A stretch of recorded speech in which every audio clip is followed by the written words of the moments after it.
Hi, and welcome to Accessibility with Meg. This is Meg, and we will be continuing our reading of the Accessibility Fundamentals Overview document. So far, we have read until here, which is Accessibility Principles. There are two more sections here that need to be completed, which is Research and Digital Accessibility Courses. So let's look at the research section today. This would be part 3 of this document reading. And so let's go further. Under research, we see accessibility user requirements. So these are documentation of research on user needs in virtual or immersive environments, real-time communication, collaboration tools, natural language interfaces, multimedia, and for low vision and cognitive accessibility. So I'm just going to click on accessibility user requirements. And we have this document that opens up. All right, let's read it. Reading. Digital accessibility user requirements. Y continues to analyze, research, and document user needs in several areas. The documents below provide information to developers on how to make their products more accessible, and they inform future standards. Cross-disability user requirements for specific technologies, tools, and situations. Media accessibility user requirements, or MAUR. It describes the needs of users with disabilities to be able to consume audio and video media on the web.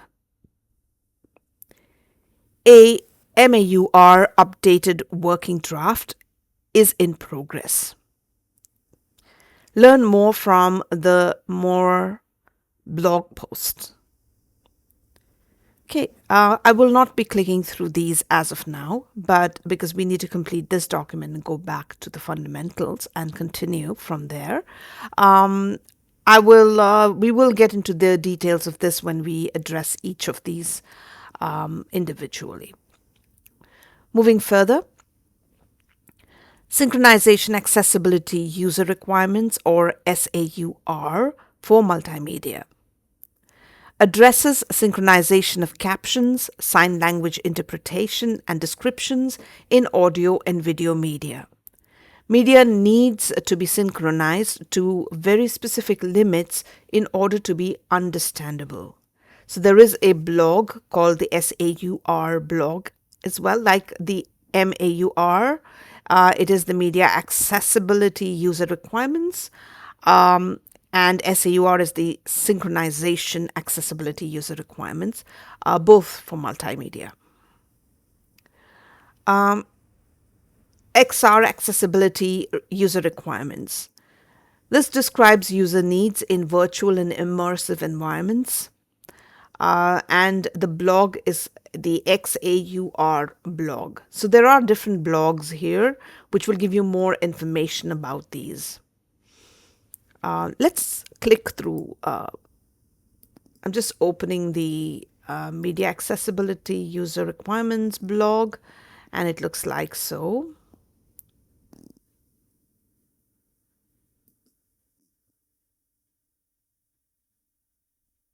And you have the resources. Okay, so yeah, it looks like this. Okay.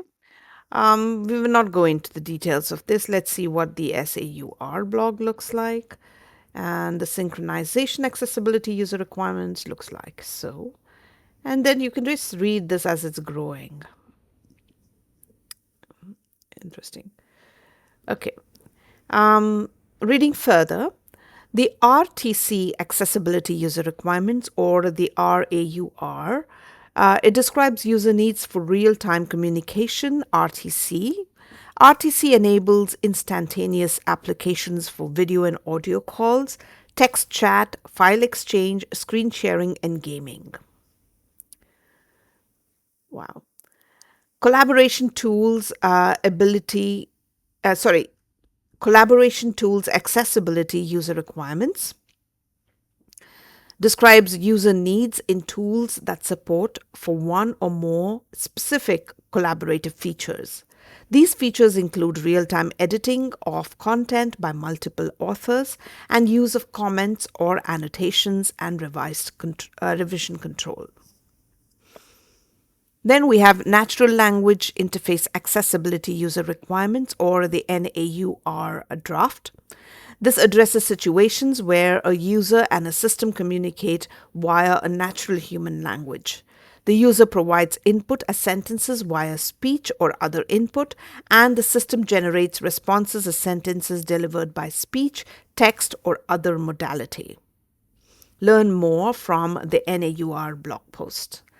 All of these, mind you, are still works in progress, I would think. This NAUR is still a draft, and it's a natural language interface accessibility, and it talks about changing natural human language into sentences via speech or other input, and the system will generate responses depending upon the speech, the text, or other modality. What I can think of is sometimes you can dictate maybe a prompt on a AI agent. I think that dictation brings back some content. So similar to that, generation of responses based upon your voice or text or any other modality. All of that functionality, I think they're working towards making it accessible as well. So that's what that is. Framework for Accessible Specifications of Technologies, or FAST, editor's draft. Advises creators of technical specifications how to ensure their technology meets the needs of users with disabilities. Disability-specific user requirements and research. Cognitive and learning disabilities. So we have the cognitive accessibility research modules. Low vision accessibility research notes. Accessibility requirements for people with low vision. So these are research notes and research documents. There are blogs showing how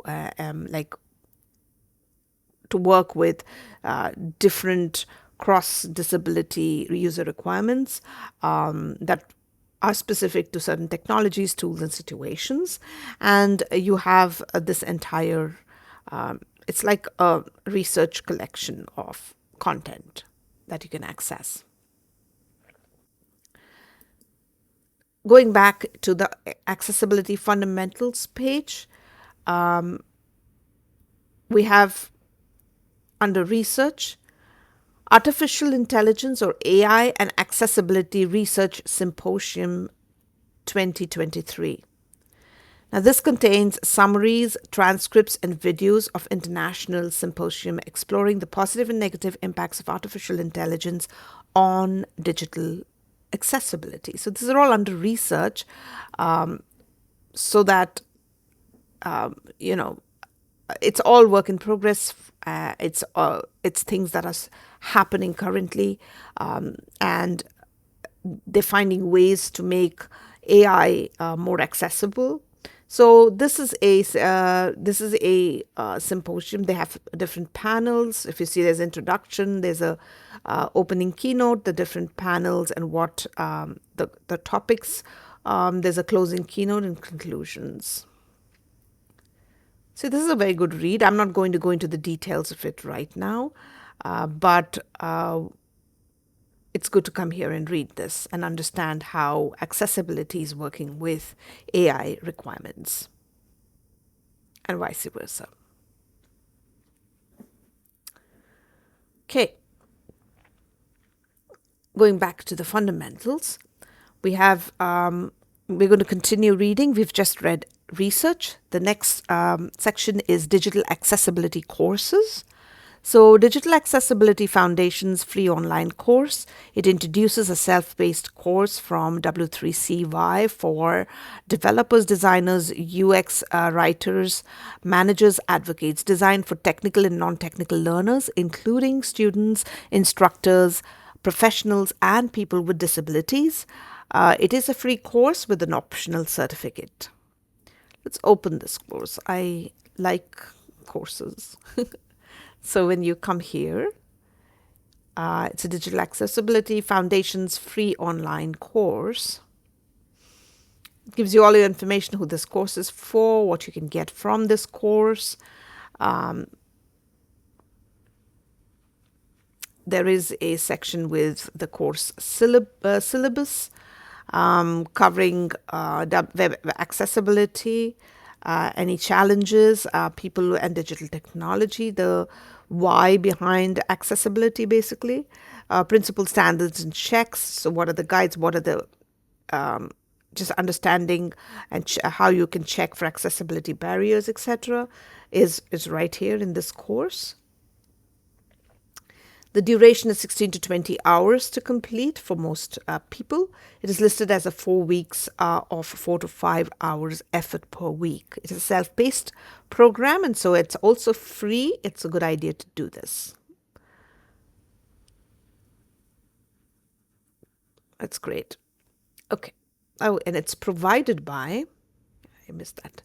Provided by this course is provided by the World Wide Web Consortium, which is W3C as we know it, Web Accessibility Initiative, or Y, and the United Nations Educational, Scientific and Cultural Organization, or UNESCO, Institute for Information Technologies in Education, or IITE. Nice. And they have the pictures of the course trainers, etc. right here. Yeah, I'm going to bookmark this course and I might do it for myself as well. Okay, then we are going back to the fundamentals and looking at the next course, which is next entry, which is a course list for digital accessibility, education, training, and certification. Lists courses from different providers. So this is a very good resource to have because it has a course list and you can do all of these courses. There are details of these courses from which country, and the type of the course, who's the audience for this course, what's the level of the course, and there are the topics within it. So accessible PDF creation for this one. Nice. Then you have writing for accessibility by Content Design Hub, digital content accessibility by Web Checker. I can't pronounce, sorry. And then you have accessible documents. There are different courses here that are listed that can be completed. And the list is long. This is a very good resource again. So yeah, we see that WCAG, just the documentation, you get everything you need. I mean, you don't really need to go anywhere else, actually. Just go into this and read it thoroughly, and you will learn everything about accessibility. But you also see that it is so layered, right? I mean, one document leads into multiple other documents and keeps going further. So you keep digging in and digging in. It's an ocean, and the more you move forward, the more bigger the ocean seems to be getting.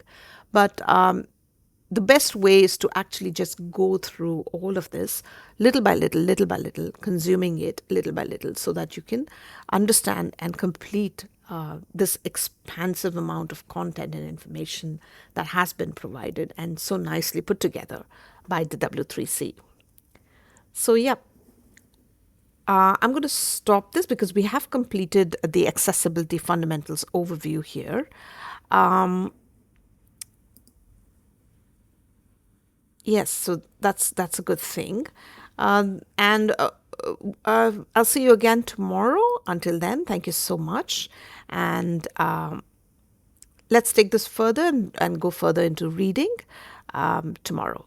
Thank you. Have a great day and please subscribe. That would really, really help me.